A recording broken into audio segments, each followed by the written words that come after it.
¿Qué tal? Buenas tardes. Como siempre, muchas gracias por acompañarnos.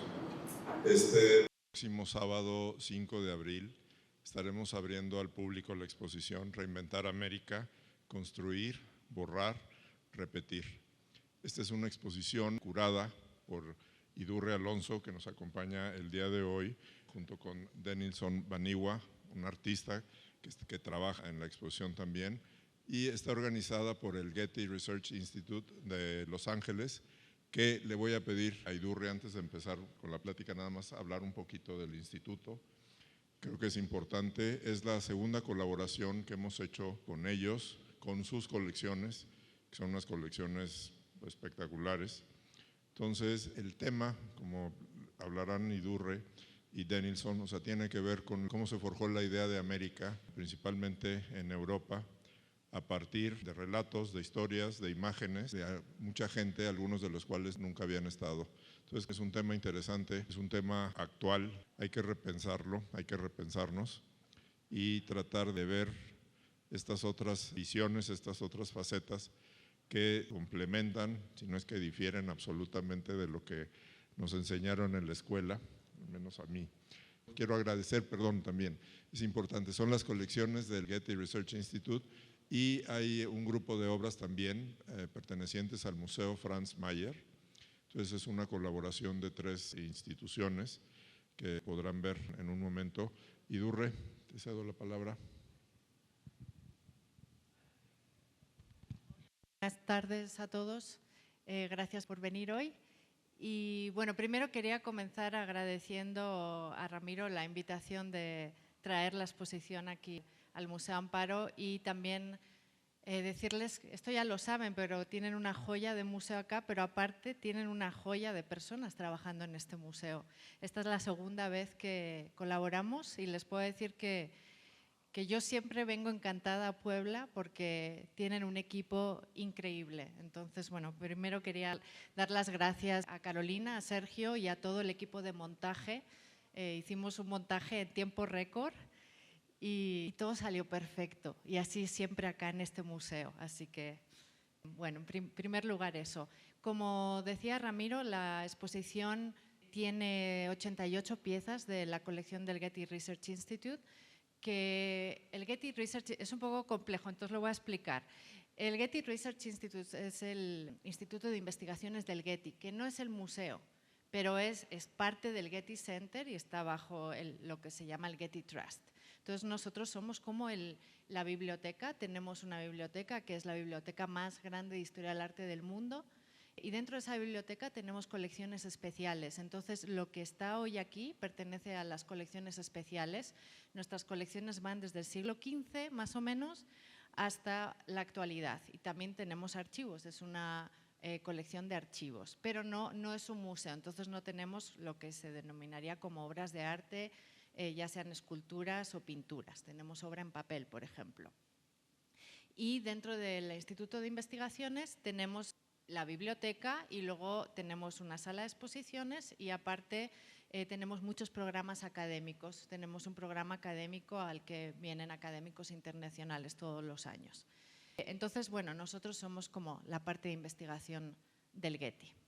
En cuanto a esta exposición, es un proyecto que yo empecé más o menos en el 2018 investigando las colecciones.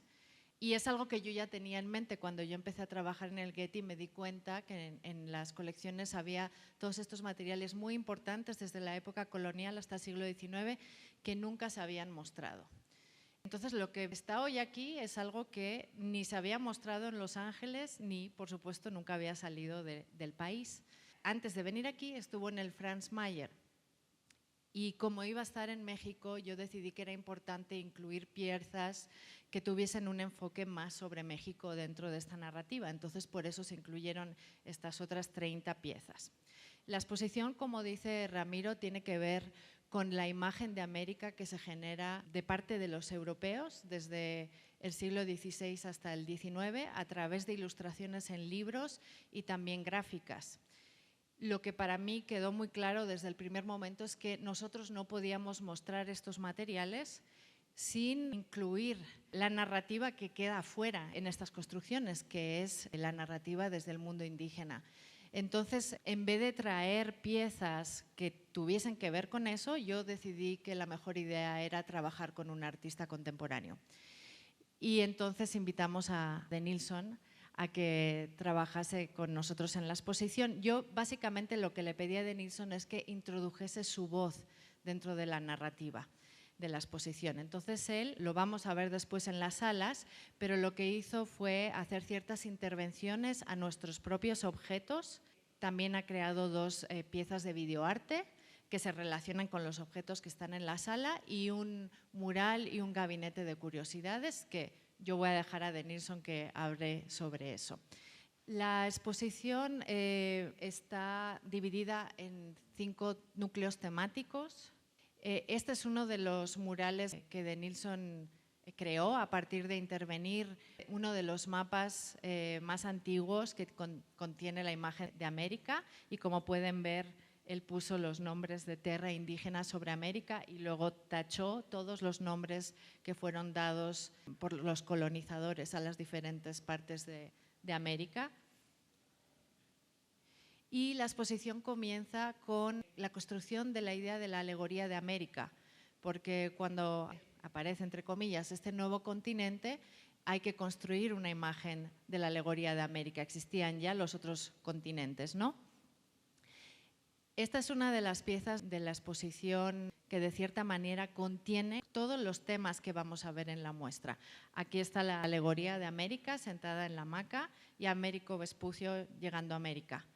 América es siempre una mujer semidesnuda o desnuda, suele tener plumas en una falda o en la cabeza, como en este caso, suele tener armas alrededor, como en este caso está el arma tupinamba que está en el árbol. Después tenemos toda la cuestión de la importancia de la naturaleza y las nuevas plantas y animales, como por ejemplo el oso hormiguero, el perezoso subiendo al árbol.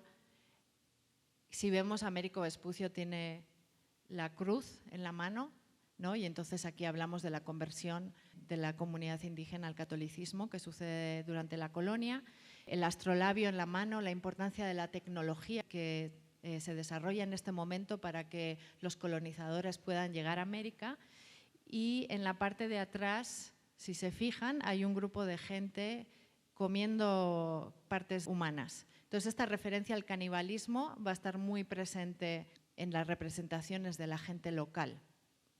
Me voy a parar un momento para decir que Stradanus, el artista de este grabado, trabajó para los Medici, es uno de los grabadores más importantes del Renacimiento.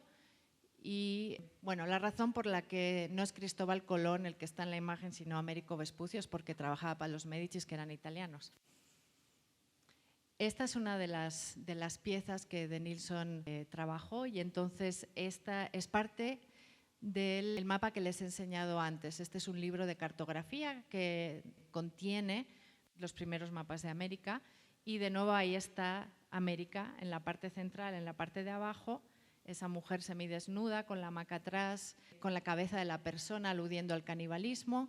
Bueno, todas estas características de la alegoría de América. Y lo que Denilson hace es tapar ciertas partes de la imagen para que uno se fije en estas figuras que son África, Asia y en la parte de arriba está Europa y le cambia el nombre a la pieza, se llama Terapia para Todos. Entonces, Denilson también usa mucho humor negro en su trabajo.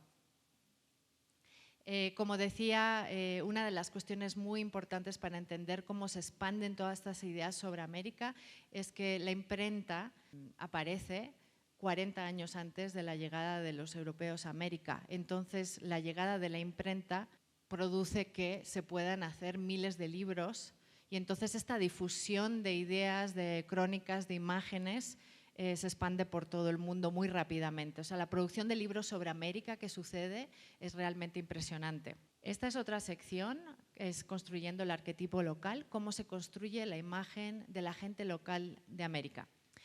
La imagen local de los locales tiene mucho que ver con la alegoría de América. De cierta manera, de nuevo, son personas semidesnudas o desnudas y esto tiene que ver con el concepto de pensar en ellos como, entre comillas, gente salvaje, ¿no? Que va desnuda, tienen plumas, son aguerridos. Entonces esta idea del salvaje está muy presente también en cómo se representa a los locales. Pero además de eso hay una homogenización en la manera de representación. Quiero decir que tenemos un hombre de California en esta imagen, pero por ejemplo la gente de Brasil o los patagones de Argentina, se representa a todo el mundo de la misma manera, ¿no? No hay un interés en mostrar cuáles son las diferencias entre las diferentes regiones. Y bueno, una de las cosas, por supuesto, que subrayan todas estas imágenes es la idolatría, ¿no? Y como vemos ahí la imagen del diablo y los locales adorando al diablo, y en la idea de México aparecen mucho las referencias a los sacrificios humanos. Esta es una de las pieza, bueno, es la pieza más antigua de la colección latinoamericana del Getty, es la segunda carta de relación de Hernán Cortés, en la edición de Nuremberg, que contiene el primer mapa de Tenochtitlán realizado por los europeos. Y está aquí en la exposición porque en el centro lo que se marca es en realidad la idea de los sacrificios humanos. Aparecen dos figuras sin cabeza, ¿no? Y el canibalismo, como decía, ¿no? La idea de canibalismo aparece en algunas crónicas. La de Vespucio es quizás la más relevante. Él narra su viaje a Brasil y cuenta que hay ciertos indígenas que practican canibalismo. Y entonces cuando él escribe eso en su libro Novus Mondus, esta idea sobre el canibalismo genera mucho interés en Europa y fascinación, y se acaba aplicando a toda la gente del continente americano, ¿no? Entonces, por eso va a aparecer una y otra vez. Otra sección de la exposición son las maravillas de la naturaleza. Como estaba diciendo, con la llegada de los europeos se van a encontrar con un montón de plantas y animales nuevos y se van a generar muchas, lo que llaman historias naturales, ¿no? Como enciclopedias en las que se cuenta cuáles son estas nuevas plantas y animales que están en el continente europeo. Sin embargo, también existe un montón de representaciones de animales fantásticos que realmente no existen, como se puede ver en estas imágenes. Arnoldus Montanus jamás estuvo en América, como la mayoría de los artistas de esta exposición, nunca estuvieron en América, pero su libro, que contiene más de 200 ilustraciones, fue copiado y recopiado en numerosas ocasiones, está lleno de descripciones fantásticas que no son reales. Aunque también hay libros que son más científicos, como estos que tenemos en imagen. Yo quería resaltar el libro de María Sibilia Merian, que es otra de las joyas de nuestra colección. Es una científica que viaja a Surinam con su hija en un momento en que era extremadamente extraño que una mujer viajase sola a América. Ella es científica que estudia las mariposas y el libro realmente tiene unas ilustraciones maravillosas sobre las plantas y sobre los insectos y las mariposas en Surinam. Otro libro muy importante es el de Francisco Hernández. Francisco Hernández fue el médico de Felipe II y Felipe II lo envía a México a estudiar las plantas medicinales y alrededor de 7 años en México. Lo interesante de este libro es que los nombres de las plantas están en latín y en náhuatl, lo que muestra cómo el conocimiento indígena también pasa hacia Europa en este momento de la época colonial. Quería mostrarles algunas de las piezas que hemos incluido del Franz Mayer. Hay una pequeña sección sobre nuevos alimentos y el chocolate aparece en algunos de los grabados, entonces decidimos incluir todos estos objetos del Franz Mayer que tienen que ver con el chocolate, ¿no? La petaca chocolatera para llevar el cacao y después los cocos chocolateros para tomar el chocolate y las mancerinas, ¿no? Donde se ponía la taza de chocolate y después el espacio para poner los bizcochos o los dulces.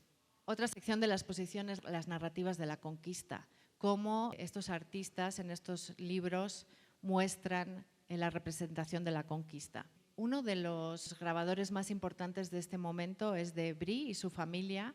También hay que entender estas imágenes desde el punto de vista de lo que está sucediendo en Europa en este momento, que son las guerras de religión que hay. Y de Brie era protestante, entonces muchas de sus imágenes van a mostrar la conquista o los españoles o el catolicismo desde una forma negativa, ¿no? De Brie lo que hizo fue lo que nosotros llamamos hoy en día como coffee books, lo que hizo recopilar las crónicas de los siglos anteriores y generó como 600 grabados para ilustrarlos. Los grabados son exquisitos y estos grabados se fueron reproduciendo a lo largo de más de 300 años una y otra vez, aparecen en muchos libros, inclusive aparecen en libros de texto de historia hoy en día. Entonces son imágenes que realmente construyen la idea de América.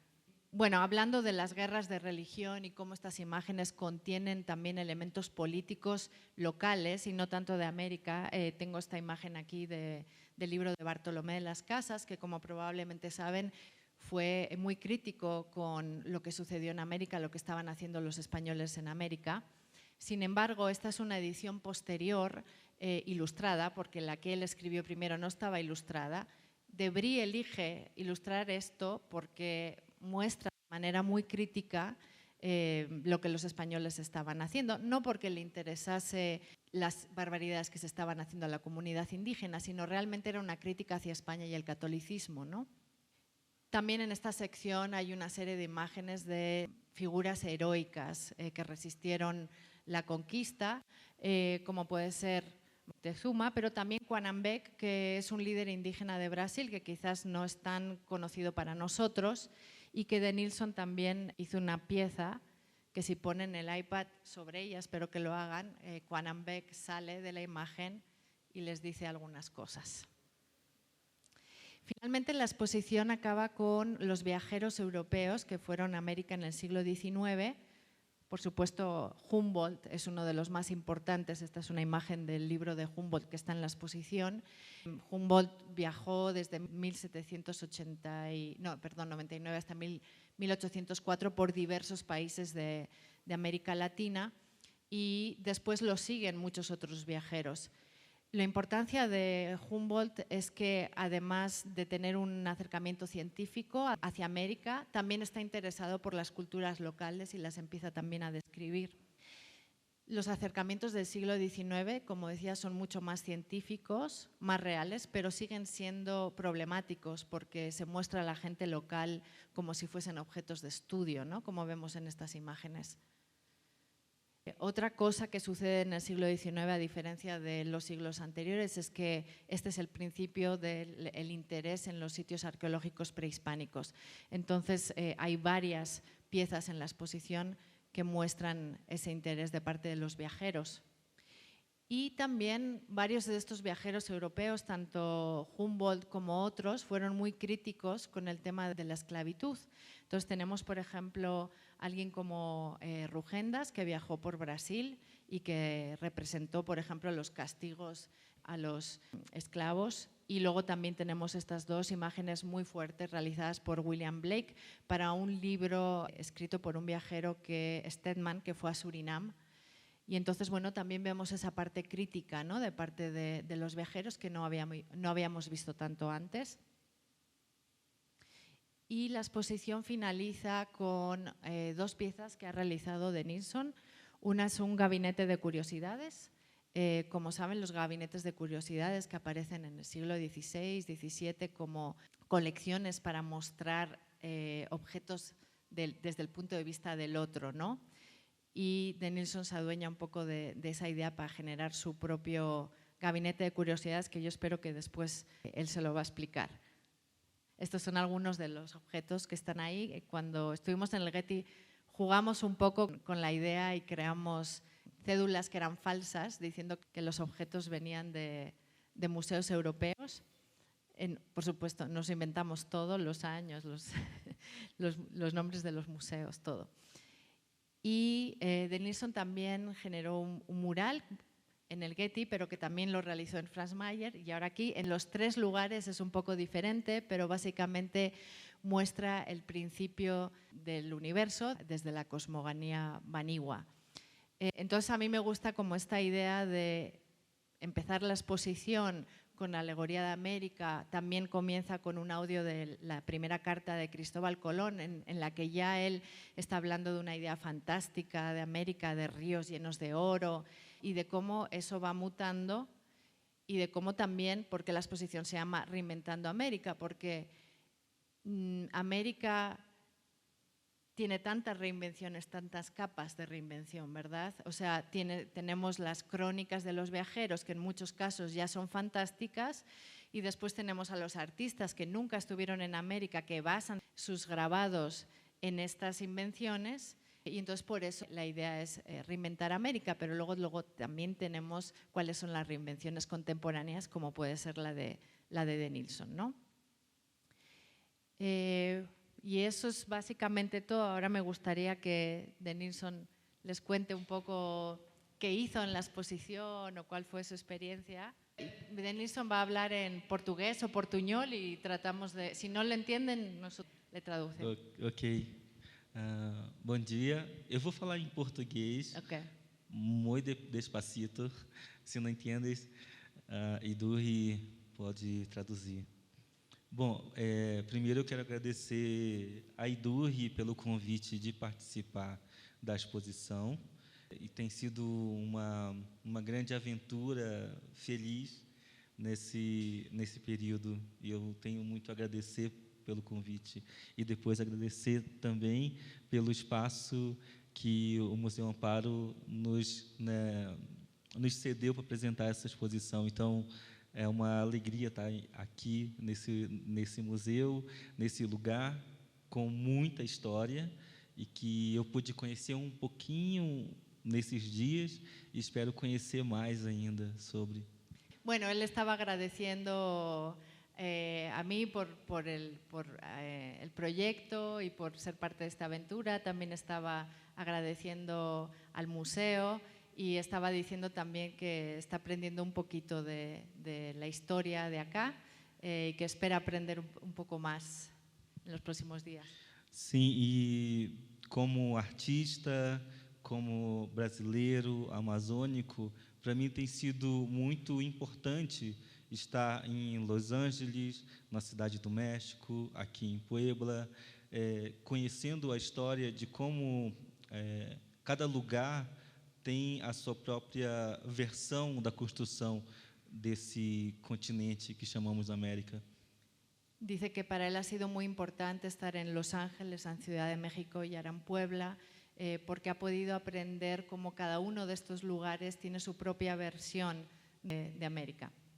E como cada lugar também tem seus próprios nomes, que não são os nomes dados pelo europeu, assim como o Brasil também, mas que por muitas vezes nessa ficção histórica colonial, esses nomes parecem que são apagados da história e os nomes coloniais se sobressaem. Entonces, que también ha aprendido que hay varios nombres que fueron dados por los indígenas en estos lugares y que a veces esos nombres quedan tapados en la época colonial. Assim como no Brasil também, e eu costumo pensar que se a ficção colonial nos deu todo o suporte educacional, né, para as escolas e para as crianças, também há uma possibilidade nossa, desse lugar, reescrever essa história a partir do nosso próprio ponto de vista e atualizar os materiais didáticos. Dice que si la época colonial dio las herramientas para que estas historias fueran contadas desde una perspectiva, él quiere pensar que ahora tienen la oportunidad de generar otras perspectivas y de que sean contadas de otra manera en las escuelas para los niños. E que é momento muito especial nosso, de que temos condições de fazer isso com arte, com histórias novas, com termos, com um novo vocabulário. Y que ahora existen las condiciones para poder generar esas nuevas historias con términos nuevos y con ideas nuevas. E o meu trabalho na exposição é um pouco de provocar esses documentos históricos coloniais a partir de uma perspectiva de que isso não os representa completamente, de que esses documentos, de fato, são documentos ficcionais e que, do nosso lugar, de onde estamos, há um outro modo de contar a história. y que los materiales que están en la exposición le han permitido a él poder hablar de que estos son materiales que son ficciones y que se pueden contar desde otra perspectiva que es la de él. E é, de fato, uma ficção, porque muitas dessas gravuras são a mesma representação ou a mesma gravura falando sobre indígenas da Flórida ou da Bahia, no Brasil. Enfim, são como reciclagens da mesma imagem, porque parece que para a Europa, nós todos da América somos como uma única unidade. Não nos dão a diversidade que somos aqui. Que realmente estas imágenes son una ficción y que eso se puede ver cuando uno ve los grabados sobre los diferentes grupos indígenas como Florida, como Brasil, y son todos iguales, los representan siempre como una sola unidad, como si fuesen todos iguales. E é um pouco estranho saber que essas imagens ainda são usadas nas escolas para ensinar as crianças sobre a história da América, sem, de fato, apresentar perspectivas para além do que é colonial. Y que parece extraño que todavía hoy se usen esas imágenes en las escuelas para enseñar a los niños cómo son estas comunidades indígenas. E o meu trabalho é um pouco causar um distúrbio de imagem, de texto, ao público que vai ver essas gravuras, e que o público perceba que talvez aquelas gravuras falte muita mais informação.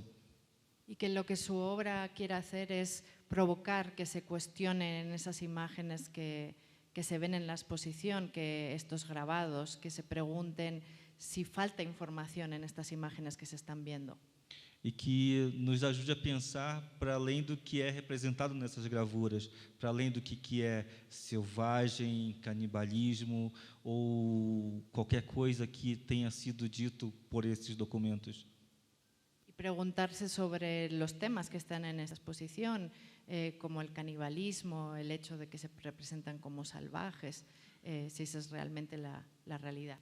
E apresentar também, com outros trabalhos, que existem muitos começos do mundo, muitos começos de território, que a âncora que nos segura a Europa, ela não é fixa para a gente. Cada povo, cada comunidade, cada lugar desse continente tem a sua própria história e que é necessário que a gente conheça sobre essa história. Y que cada pueblo de América tiene su propia idea del comienzo de América y que le gustaría que entendamos que existen muchos comienzos de América dependiendo los diferentes pueblos que existen en el continente. E também que pensamos sobre créditos de construção dessa história, porque, por exemplo, no Brasil não se sabe ou não se tem muita informação sobre as pessoas indígenas que ajudaram a construir as cidades do Brasil. Assim como aqui em Puebla dei uma volta, visitei as igrejas, os templos, e sempre dizem, isto aqui foi construído por indígenas, mas que indígenas? Quem não tem nome? E por que as gravuras e todo esse documento tem nome de pessoas? É Theodore de Brie, vários nomes, e de indígenas são pessoas indígenas que fizeram isso. Há uma falta de informação que eu acredito que seja necessário que a gente busque essas informações. Dice Denison que visitando diferentes lugares en Puebla, en las iglesias, por ejemplo, le han contado que las iglesias fueron construidas por indígenas, pero él se pregunta, ¿qué indígenas? ¿Quiénes? ¿No? Que hay una falta de información sobre eso, que cuando vemos la exposición sabemos que los grabados fueron hechos por Debris o Estradanus, más cuando nosotros hablamos sobre esto fue hecho por indígenas, no sabemos quiénes son. Entonces hay una falta de información sobre eso que le gustaría que fuese investigado más. E isto é na América toda, no Brasil, na Colômbia, no Peru, no Chile, no México, enfim. Em todo lugar há sempre como autoria os indígenas. Nunca se tem nome dessas pessoas, nunca ninguém se preocupou em identificar essas pessoas, porque parece que para a história colonial nomear essas pessoas nunca foi importante. Que bueno, que eso no es algo solamente sobre México, sino que sucede en todos los países de América Latina, que aparece la idea de producción indígena sin decir exactamente quién fue, que eso no es algo que durante la colonia les pareció importante identificar quién fue que produjo los diferentes objetos. Bom, e para terminar, eu acho que é bom irmos para a exposição e vermos os trabalhos e conversar melhor sobre eles lá na exposição. Sí, que podemos ir a la exposición y hablar sobre los diferentes objetos en la misma exposición. No sé si tengan alguna pregunta. Yo, antes de las preguntas, nada más un comentario. Creo que la palabra que usa de Nilsson, la palabra clave es provocar. ¿Qué es lo que provocan estos proyectos, esta exposición? Y sí, ver cómo la historia se crea, cómo las ficciones se crean. Ahorita estaba pensando de que el tema de la imprenta como difusora de imágenes y de conceptos no es muy diferente a los medios sociales ahorita, con una cantidad, obviamente, millones y millones de veces más. La desinformación o lo que nos tratan o se trata de crear a través de esos medios sigue siendo lo mismo. Y creo que acá hemos visto eso y hemos visto lo que puede pasar cuando esa información no es veraz y creo que la relaciona, ¿no? Para mí es importante. Y también, y es algo que hemos comentado, en este momento con las exposiciones que están en el museo, creo que hay un hilo conductor entre algunas de ellas que es interesante. Digo, la colección de arte prehispánico abre con un video que muestra mapas antiguos de América. Después se centra en México con ciertos sitios prehispánicos. Después América también, hay el tema del dorado, que fue uno de los nombres, si quieres, asignados a que se le dio a América por esta utopía, esta idea del oro, de las riquezas que había en el continente. Entonces creo que es un momento interesante de ver el completo de las exposiciones, ver las relaciones e insisto, creo que lo que tratamos de hacer es provocar que la gente vea otras ideas, otras visiones, las asuma y pueda llegar a una conclusión propia, crítica de lo que, y no solamente de la historia, ¿no? De lo que hay a nuestro alrededor.